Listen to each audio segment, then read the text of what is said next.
Portez les fardeaux des autres. Shalom bien-aimés dans le Seigneur. Notre méditation du jour s'intitule « Portez les fardeaux des autres ». Nous tirons notre texte dans Galates 6:2 qui nous dit ceci. « Portez les fardeaux les uns des autres et vous accomplirez ainsi la loi de Christ. » Alléluia. Tant que vous ne portez pas le fardeau de quelqu'un d'autre sur cette terre, vous êtes la personne la plus vulnérable qui soit. Votre cœur bat à vide et votre grandeur ne dépasse pas votre ombre. Personne n'est devenu grand sans porter le fardeau des autres au quotidien. Moïse a accédé à la grandeur en portant celui des enfants d'Israël. Esther est devenue une reine influente parce qu'elle voulait sauver son peuple. Martin Luther a atteint la grandeur en luttant pour libérer les chrétiens des exigences de la papauté. Martin Luther King Jr.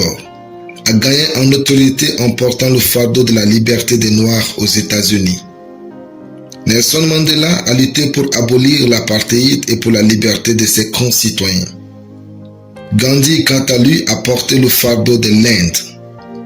Quel fardeau portez-vous pour les autres? Sans fardeau, votre vie n'a pas de sens. L'amitié de Dieu est réservée à ceux qui portent le fardeau des autres. Dieu a révélé le sort de Sodome et de Gomorrhe à Abraham parce qu'il savait que ces derniers avaient de la compassion pour ses peuples. Quand vous avez un fardeau, c'est Dieu lui-même qui vous cherche pour vous donner les révélations nécessaires pour aider les autres. C'est leur capacité à porter le fardeau des autres qui permet aux gens ordinaires de recevoir des bénédictions extraordinaires de la part de Dieu.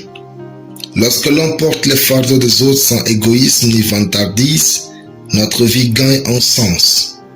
Dieu n'acceptera pas que certaines personnes meurent facilement, car leur mort est une perte pour ses intérêts. Des femmes comme Tabitha étaient un pilier de l'évangile dans leur communauté. Lire Actes 9, 36 à 43. Porter le fardeau des autres vous procure une longue vie. Pourquoi Dieu vous en donnerait-il une si vous n'utilisez pas la vôtre pour le bien des autres? Pour grandir avec Dieu, vous devez porter les fardeaux des autres. De plus, si vous avez un fardeau dans votre cœur, rien ne pourra vous atteindre, car vous êtes un partenaire de Dieu. N'ayez crainte de rien. La mort n'est pas effrayante lorsqu'on mène une vie qui a du sens auprès de Dieu et parmi les hommes. Alléluia. Prions. Je confesse que je suis un partenaire de Dieu, je porte le fardeau des uns et des autres au nom de Jésus. Amen.